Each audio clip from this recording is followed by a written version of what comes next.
Hi எல்லாருக்கும் வணக்கம். எல்லாரும் எப்படி இருக்கீங்க? இன்னைக்கு மகா சிவராத்திரி. இந்த மகா சிவராத்திரி எதுக்கு கொண்டாடுறாங்க? எதுக்கு நைட் கண் முழிச்சிருக்கணும்? வானத்துல இருந்து ஏதோ எனர்ஜி வருதுன்னு சொல்றாங்களே, அப்படி அந்த அண்டத்துல என்னதான் நடக்குது? இந்த டாபிக்ஸ்ல இருக்க சயின்ஸை பத்தி தான் இன்னைக்கு வீடியோல நம்ம பார்க்க போறோம். மகா சிவராத்திரின்னு சொன்னாலே புராண கதைகள் நிறைய இருக்கு. அதெல்லாம் எதுக்கு சொல்லிட்டு போயிருக்காங்க அப்படின்னா, இதோட முக்கியத்துவத்தை உணர்த்துறதுக்காக தான். அதெல்லாம் என்னென்னு சொல்லிட்டு நம்ம ஸ்டெப் பை ஸ்டெப்பா பார்த்துட்டே வருவோம். ஃபர்ஸ்ட், வானத்தில் இருக்கிறதா சொல்லப்படுற அந்த எனர்ஜி ஆர் வேவ், இது வந்து லூமினிஃபெரஸ் ஈத்தர் அப்படின்ற பேரில் அழைக்கப்படுது. லூமினிஃபெரஸ் அப்படிங்கிறது வந்து லைட்டை டிரான்ஸ்மிட் பண்ணுது. ஈத்தர் அப்படிங்கிறத வந்து எப்படி சொல்லணும்னா பியூர் ஸ்பேஸ், அதாவது சுத்த வெளி. அது எப்படின்னா, உங்களுக்கு எக்ஸாம்பிள் சொல்கிறேன். இப்போது உங்கள்கிட்ட வானத்தை பார்த்து உங்களுக்கு என்ன தெரியுதுன்னு கேட்டால் நீங்கள் என்ன சொல்வீங்க? மேலே மேகம் இருக்குது, இல்லை பறவை இருக்குது, ஏரோப்ளைன் இருக்குன்னு சொல்வீங்க. அதுக்கும் மேலே ஒன்றுமே இல்லை. அதுதான் பியூர் ஸ்பேஸ்.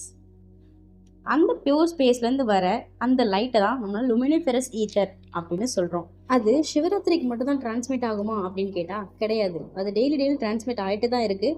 அந்த குறிப்பிட்ட டைம், அந்த மாசி மாதத்துல தான் அதிகமாக டிரான்ஸ்மிட் ஆகும். எதுக்கு மாசி மாதம் மட்டும் அப்படின்னா, நான் அதை உங்களுக்கு வீடியோ பின்னாடி சொல்கிறேன். இப்போது பிக் பேங் தியரி பற்றி பார்ப்போம். பிக் பேங் தியரி தான் எல்லாத்துக்குமே அடிப்படை.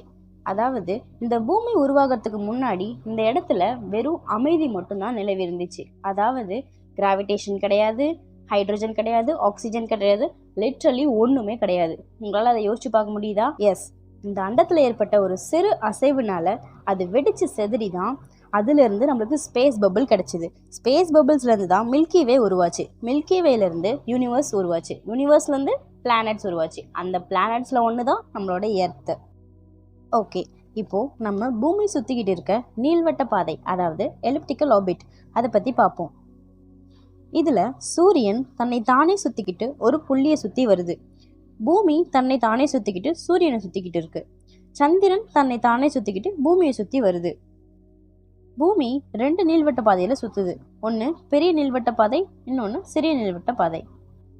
இதில் பூமி பெரிய நீள்வட்ட பாதையில் சுற்றும் போது லுமினிஃபெரஸ் ஈத்தர் பூமிக்கு கம்மியாக டிரான்ஸ்மிட் ஆகும். அதை ஃபால்னு சொல்லுவாங்க. இதே சிறிய நீள்வட்ட பாதைக்கு மாறும்போது ஈத்தர் பூமிக்கு அதிகமாக வரும். அதை ஸ்ப்ரிங்னு சொல்லுவாங்க. பூமி பெரிய நீள்வட்ட பாதையிலிருந்து சிறிய நீள்வட்ட பாதைக்கு மாறுற அந்த டைமை தான் நம்ம சிவராத்திரியாக கொண்டாடுறோம். இதை அறிவியலாக சொன்னால் யாரும் செய்ய மாட்டாங்கன்னு சொல்லி அந்த காலத்திலே நம்ம முன்னோர்கள் இதை ஆன்மீகமாக சொல்லி வச்சுட்டு போயிருக்காங்க. அதனால் நம்ம கொஞ்சமாக சாப்பிட்டு ஃபாஸ்டிங் இருந்தால் அந்த அண்டத்தில் நடக்கிற மாற்றம் பிண்டத்தில் நடக்கும்போது நம்மளுக்கு பெருசாக பாதிப்பு எதுவும் இருக்காது. அந்த அபரிவிதமான எனர்ஜியை நம்மளால் உணர முடியும். ஸோ லைட்டாக சாப்பிடுங்க, விழித்திருங்க.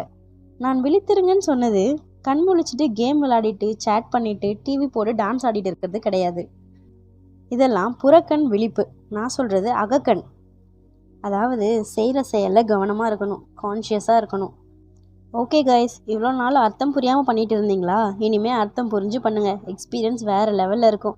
Okay, bye bye.